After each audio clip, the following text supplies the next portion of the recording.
All right, y'all. So I watched early this morning season two, part one of Wednesday, but after that, I watched Eyes of Wakanda, and then I started to organize my notes. Then I took a nap, so it took a long time for me to make all this. But I took a lot of notes, but I'll still try to be as brief as I possibly can. So basically, season two, part one, the plot of all this thing is Wednesday's going back to the school of Nevermore because I guess it's weird enough to be intriguing to somebody like Wednesday. So she's going back to Nevermore. And while we don't have Principal Weems anymore, the chick from Game of Thrones, really tall chick, we don't have Principal Weems anymore, but we do have her replacement in the form of Principal Dort, super emotionally manipulative pyromaniac, played by Steve Buscemi. And we don't have Christina Ricci's Marilyn Thornhill characters. Well, we, for the most part, don't have her, but we do have her replacement in the form of Capri, the music teacher. So basically, over the break, season one,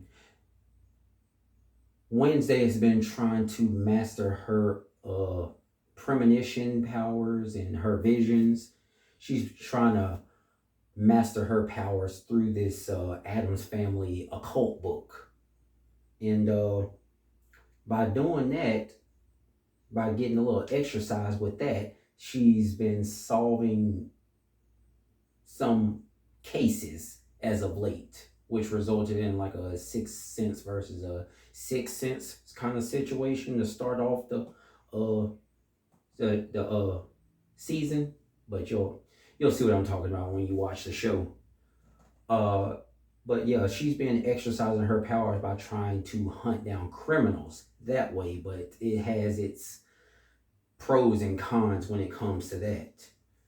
Uh, from that point, she goes back to Nevermore, and because she saved the school and took on a hide, she is now a celebrity on campus, which also has its good parts and bad parts.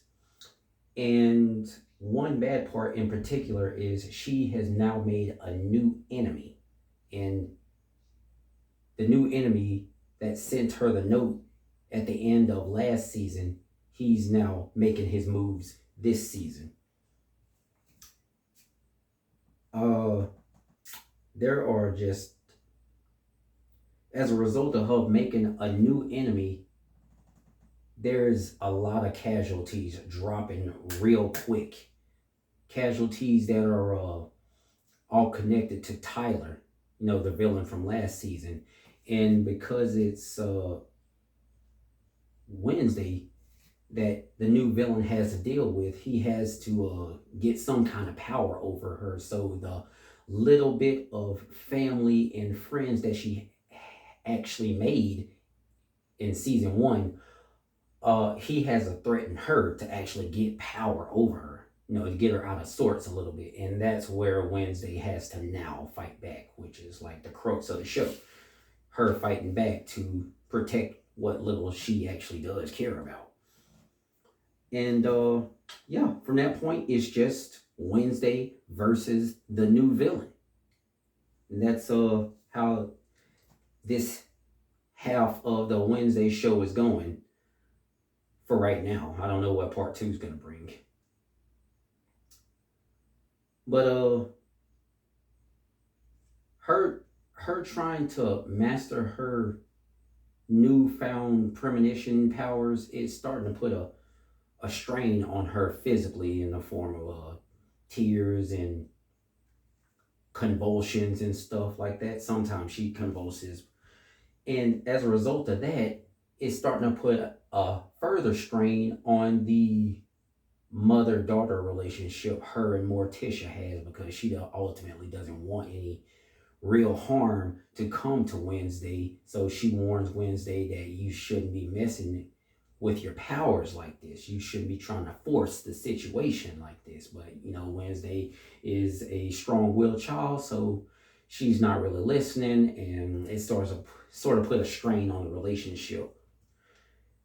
And that also her strain with her mother because of the power situation kind of mirrors her strain with her newfound fame at the school, which is kind of putting her on the outs with her new friend, Enid. She kind of feels a bit left out through all the adventures, and that he just left her by the wayside with all this stuff going on. But when you watch the show, you can tell she's not really doing that. But you put yourself in Enid's shoes, that's how you'd feel too. But yeah, she has to protect Enid and her family. But that's pretty much the plot of the show, protecting friends and family while trying to master her powers and finding out who's trying to take her down. That's pretty much the plot of the show, but the details in between are the fun part. Wednesday's Brilliant Mind, well, that new show now, Brilliant Minds. Wednesday's Brilliant Minds approach to solving crimes. That's part of the fun. You got crime fighting, of course. You got her newfound fame for saving the school. You got school year parties, and like there's a normal party, but then there's like a school at Nevermore type of party. That's a different type of energy right there. I'm gonna go ahead and tell you that. You got bodies dropping all over because, well, there's a villain out here often, folks. You got camping trips. You got Scouts versus Outcasts Camp War. And if you've seen the movie, the Addams Family movie from back in the day, Wednesday kind of sticks out at a summer camp. She's an attention grabber when it comes to summer camps. And it's about the same here too, even with Nevermore students. It's about the same. You got zombies, you got even more werewolves outside of Enid. You got elementals, you got old and new frenemies and stalkers. You got bird whisperers, you got razor blade notes, and that's about as literal as it sounds, razor blade notes. You got a whole Batman Riddler type of situation. You got kind of a inverted Hannibal Lecter Clarice situation dynamic going on in this show. You got that too. You got for people who watch anime like Full Metal Alchemist Brotherhood, you got a Shao Tucker situation there a little bit. It's featured. You got a Prison Break situation. You got sword fights, and we got missing persons, grooming, cheating, mom versus daughter subplots. Oh, you got briefly Gomez as a lawyer. That's fun. You got Catherine Zeta-Jones getting back into her Zorro days. You got that was featured. I like that. That was a fun part of the series. And surprisingly, all of this is not as surprising as Pugsley actually making a new friend. I mean, Pugsley's type of new friend is very different than what kind of friends we would make. But yeah, Pugsley make a new friend. And that's crazy. Stranger things, but whatever. You got Gomez and Morticia as parent chaperones. that part was pretty funny. I do like the shout outs, gothic like shout outs like Iago, the play character, and of course Edgar Allan Poe, because man, I like that dude. He does good work. He did. You got Tandy Newton as a funny farm shrink. And you got Scream Queen a former Scream Queen in this show. It's not just Christina Ricci, it's Heather Matarazzo. And I'm not gonna lie to you, I'm kind of glad to see Heather Matarazzo back in action. I recognized her face immediately. I know something bad's gonna happen. Something always every time something bad happens to Heather Matarazzo, I can't wait to see it. So yeah, you got Heather Matarazzo is in this. You got new slang in the form of phobie. That's new. Find out what that's about. Uh, you got the same old Addams Family classic deadpan humor, the twisted quips that Wednesday says to everybody when they respond to her, and she says something smart alecky back, but like Addams Family humor. So it's kind of got a threat to it. You got Addams Family values and the usual crazy shenanigans that you had from season 1, but it's kind of ramped up about 3 notches in season 2, part 1. And you have a really, really freaking intense mid-season finale.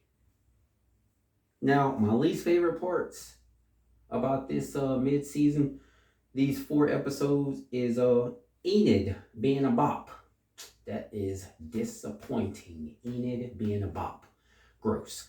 All of Pugsley's character. Just, I don't quite like the new Pugsley. I mean, from the other shows, I like Pugsley and the sadist masochist relationship that they had in the other shows and in the other movies. But this new grown up ish Pugsley, I can be without it. I like his powers though. That's a plus. His powers are a plus. I do like those. The color. There's a lot of color. And I don't mean towards the setting or the other people. I mean the Addams Family as a whole, because I've said time and time again, I don't like that they are in color. But it seems as though they've strayed away from the Italian roots Addams Family that we've known and loved, and they delved more into Latin roots Addams Family. It's like Latin Addams Family now, where they say things in Spanish and they play Spanish music sometimes, and they dance Spanish dances, whereas back in the day it was like very Italian centric. That part I don't mind. It's just that they're in color now. In the Addams Family is supposed to be pale, so I don't quite like that part. That's one of my least favorite parts. It really does throw me off. But I mean, it's kind of hard to decolor Spanish people. They're very brown. I get it. It's just, I don't know. I guess nostalgia for me. I didn't like how they treat. I don't like how they treat Thing in this. Thing is very expendable to them, but they addressed that in the show, so I'm glad they did that. But I wasn't liking how expendable they were making Thing. I didn't like that. Morticia's mother, I just don't like her. I could have completely done without her character. That doesn't really add anything for me. And it's not enough Fester. The Fester character, played by Fred Armisen, he does great. I like what he does. He's doing great. But it's not enough Fester. I like to see more Fester being involved in all of these shenanigans. I like him. He's good. He's good. But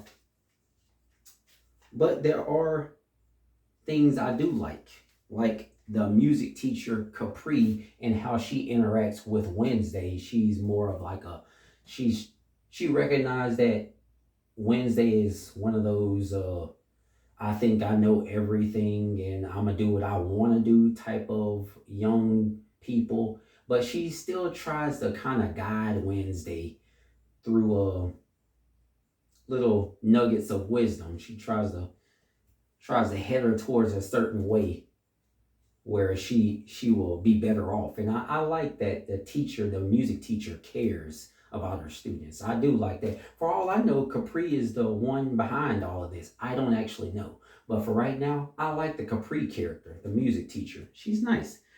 Complete opposite of Steve Buscemi's Principal Dort character.